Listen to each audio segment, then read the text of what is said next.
حضرت موسیٰ کے واقعے میں ایک اہم کڑی میں بیان کر کے بات ختم کرتا ہوں، کیونکہ پورا واقعہ اس ڈیٹیل اور تفصیل کے ساتھ بیان کرنے کا وقت نہیں ہے۔ حضرت موسیٰ ایک مرتبہ تقریر کر رہے تھے، دوران تقریر ایک آدمی کھڑا ہوا، کہا کہ اے موسیٰ کیا آپ سے بڑا کوئی عالم ہے؟ موسیٰ علیہ السلام نے کہا نہیں، مجھ سے بڑا کوئی عالم نہیں، اس وقت دنیا میں سب سے بڑا عالم میں ہوں۔ اور حقیقت میں موسیٰ علیہ السلام سب سے بڑے عالم تھے، مگر اللہ تعالیٰ کو موسیٰ کی یہ بات پسند نہیں آئی۔ یہ عالم کی شان نہیں ہے کہ سب سے بڑا اپنے آپ کو سمجھے۔ موسیٰ علیہ السلام کا یہ جملہ اللہ کو پسند نہیں آیا۔ اللہ نے کہا اے موسیٰ، ہمارا ایک بندہ ہے، اس کے پاس تم جاؤ، اس کے پاس وہ علم ہے جو تمہارے پاس ہے۔ موسیٰ علیہ السلام نے کہا اچھا، اس کے پاس وہ علم ہے جو میرے پاس نہیں ہے، ٹھیک ہے میں جاتا ہوں اس کے پاس، سیکھتا ہوں اس سے۔ کہاں ملے گا وہ؟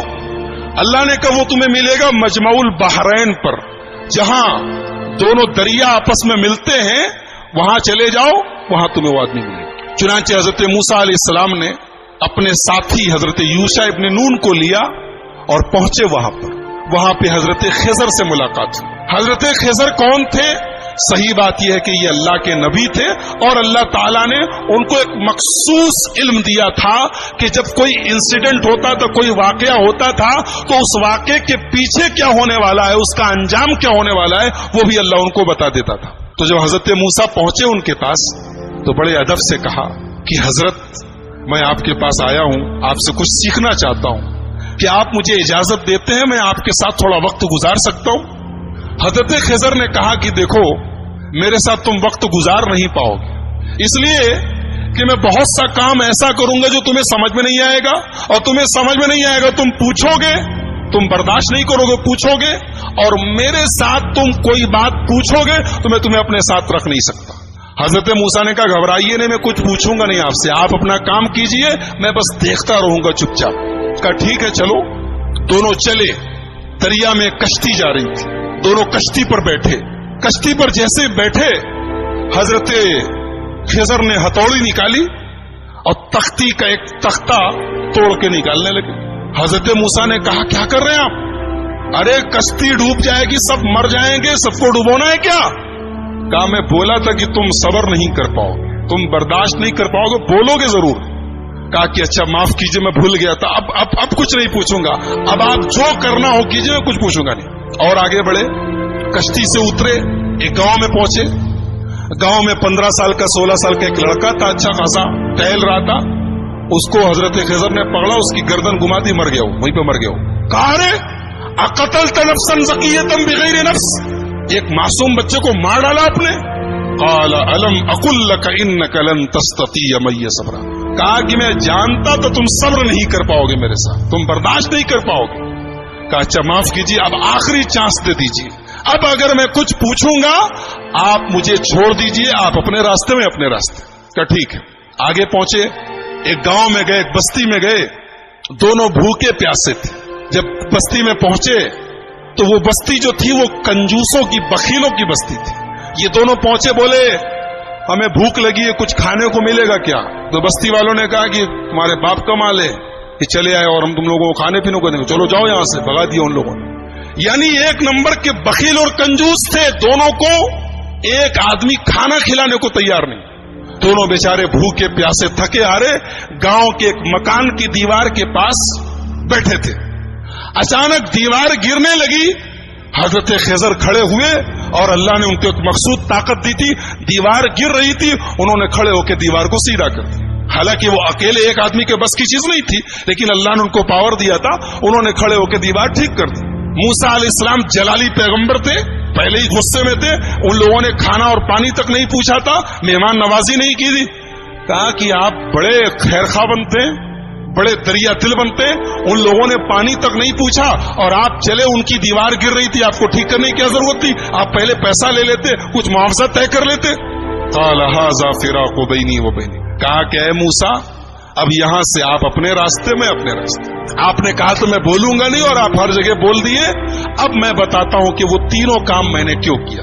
ہم لوگ جس کشتی میں جا رہے تھے وہ کشتی کچھ غریبوں کی کشتی تھی، کچھ غریب لوگ تھے، وہ بیچارے کشتی پر چلاتے تھے، وہی ان کی انکم کا ذریعہ تھی۔ آگے ایک ظالم بادشاہ تھا، وہ ظالم بادشاہ جب کوئی کشتی دیکھتا تھا، اگر کشتی صحیح سلامت ہوتی تھی تو کشتی کو لوٹ لیتا تھا، اور اگر کشتی دور سے ہی عیبدار نظر آتی تھی تو چھوڑ دیتا تھا۔ میں نے تختہ نکال دیا تاکہ وہ ظالم بادشاہ کشتی کو لوٹے نہ، اور جو لڑکا تھا جس کو میں نے گردن پکڑ کے مار دیا تھا، اس لڑکے کے ماں باپ بہت نیک تھے، مومن تھے، ایمان والے تھے، اور وہ لڑکا آگے چل کے اپنے باپ کا نافرمان، اپنی ماں کا نافرمان اور کافر ہونے والا تھا۔ تو میں نے اللہ کے حکم سے اس کو ختم کر دیا، اور اللہ اس بچے کے بدلے ان کو ایک نیک بچہ دے گا جو ان کی آگے چل کے ایمان والا بنے گا اور ان کی خدمت کرے گا۔ اور جو دیوار میں نے ٹھیک کر دی تھی، وہ دراصل جس مکان کی دیوار تھی وہ مکان 2 یتیم بچوں کا تھا۔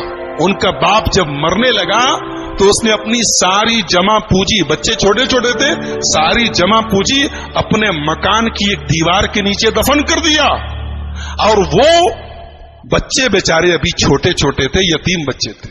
اگر دیوار گر جاتی تو وہ بستی جو تھی، گاؤں والے 1 نمبر کے حریص اور لالچی اور بخیل لوگ تھے، ہمیں ایک گلاس پانی تک نہیں پوچھا، وہ دیوار کے نیچے کا سارا خزانہ لوٹ لیتے اور وہ بیچارے یتیم بچوں کا حق مارا جاتا۔ تو اللہ کے حکم سے میں نے دیوار کو ٹھیک کر دیا تاکہ جب بچے بڑے ہو جائیں تو پھر اللہ تعالیٰ ان کے باپ کا خزانہ انہیں پہنچا دے۔ اور اللہ نے ایسا کیوں کیا؟ اس لیے کہ ان دونوں بچوں کا جو باپ تھا وہ بہت نیک تھا۔ نیک باپ کی اولاد پریشانی میں پڑے یہ اللہ تعالیٰ نے پسند نہیں کیا۔ اگر باپ نیک ہے تو اولاد کی اللہ مدد کرتا ہے۔ ایک نقطہ یہ ملا کہ اگر آدمی نیک ہو تو اس کے مرنے کے بعد بھی اس کی اولاد کو فائدہ پہنچتا ہے، یہ اس آیت سے پتہ چلا۔ بہرحال یہ حضرت خضر کا واقعہ تھا، حضرت موسیٰ کا واقعہ قرآن کریم کے 15ویں پارے کے لاسٹ میں اور 16ویں کے شروع میں یہ واقعہ بیان کیا گیا۔ موسیٰ علیہ السلام کی جو قوم تھی، اللہ نے بہت انعام ان کے اوپر کیا۔ ان کے اوپر آسمان سے کھانا اترتا تھا، ان کو بھوک لگتی تھی، کھانا اترتا، من و سلوا۔ پانی کی ضرورت پڑی، موسیٰ علیہ السلام نے لاٹھی کو زمین پہ مارا، زمین سے چشمہ بہنے لگا۔ ان کو دھوپ بہت تیز لگی، آسمان میں بادل کا سایہ آ گیا۔ لیکن جتنی اللہ نے ان کو سہولت دی، آرام دیا، اتنی ہی یہ قوم نافرمان ہو گئی۔ جب فلسطین قریب آ گیا تو موسیٰ علیہ السلام نے اپنے ساتھیوں سے کہا، بنی اسرائیل سے، کہ چلو ہم فلسطین میں چلیں، اور وہاں پہ ایک ظالم لوگوں کی حکومت ہے، عمالقہ کی حکومت ہے، ہم ان سے جہاد کریں، ان سے لڑیں۔ تو موسیٰ علیہ السلام کے ساتھیوں نے کہا، ارے وہ لوگ بہت پاورفل لوگ ہیں، ہم لوگ ان سے لڑ نہیں سکتے، ان سے لڑنے کی طاقت ہمارے اندر نہیں ہے، آپ جائیے، آپ کا رب جائے۔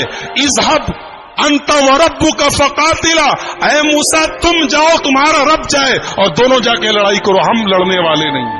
یہ حال تھا بنی اسرائیل کا۔ ایسے ہی نہیں ہم لوگ سورہ فاتحہ میں پڑھتے غیر المغضوب علیہم ولا الضالین، اے اللہ ان کے راستے پر نہیں چلانا جن کے اوپر تیرا غضب اترا۔ اللہ نے اس کو جتنا نوازا تھا، اس قوم نے اتنی ہی نافرمانی اور اتنی ہی بدکاری کی۔ سوچیے اللہ کی کتنی بڑی گستاخی ہے، رسول کی کتنی بڑی گستاخی۔ کہہ رہے ہیں موسیٰ تم جاؤ، تمہارا رب جائے، تم لڑو، ہم نہیں لڑیں گے۔ اور دوسری طرف ہمارے پیارے نبی جناب محمد الرسول اللہ صلی اللہ علیہ وسلم جب غزوہ بدر کے موقع پر اپنے صحابہ سے مشورہ کرتے ہیں، اور اپنے انصاری صحابہ سے پوچھتے ہیں کہ تم لوگ کیا کرو گے، تو انصاری صحابہ کہتے ہیں، اللہ کے نبی ہم کوئی موسیٰ کے ساتھی تھوڑی ہیں جو کہہ دے کہ آپ جائیے، آپ لڑیے، ہم بیٹھے رہیں گے۔ اے اللہ کے نبی اگر آپ سمندر میں اترنے کہیں گے، آپ کے صحابہ سمندر میں اترنے کو تیار ہیں۔ اسی لیے ہمارا ایمان ہے کہ دنیا میں جتنے نبی آئے، جتنے رسول آئے، سارے رسولوں میں سب سے بہترین صحابہ، سب سے بہترین ساتھی اگر کسی کو ملے تو ہمارے پیارے نبی محمد الرسول اللہ صلی اللہ علیہ وسلم کو ملے۔ تو ان لوگوں نے کہا کہ موسیٰ آپ جائیے، آپ کا رب لڑے، ہم نہیں لڑیں گے۔ اللہ نے سزا نازل کی کہ اب 40 سال تک تم لوگ فلسطین کو فتح نہیں کر سکتے، اب 40 سال تک اسی صحرا میں تم گھومتے رہو، اسی میں پریشان رہو۔ اور اسی 40 سال کے دوران حضرت موسیٰ کا انتقال ہو گیا. بعد میں ان کے جانشین بنے حضرت یوشع ابن نون, اور ان کے دور میں فلسطین فتح ہوا اور فلسطین پر پھر بنی اسرائیل کا قبضہ ہوا. تو یہ چونکہ حضرت موسیٰ کی زندگی کے بعد کا واقعہ ہے, اس لیے وہ ہماری گفتگو کا ٹاپک نہیں ہے. حضرت موسیٰ کی زندگی میں ہمارے لیے بہت ساری عبرت اور نصیحت ہے. سب سے بڑا سبق یہ ہے, جس کو اللہ رکھے اس کو کون چکھے, جس کو اللہ رکھے اس کو کون چکھے.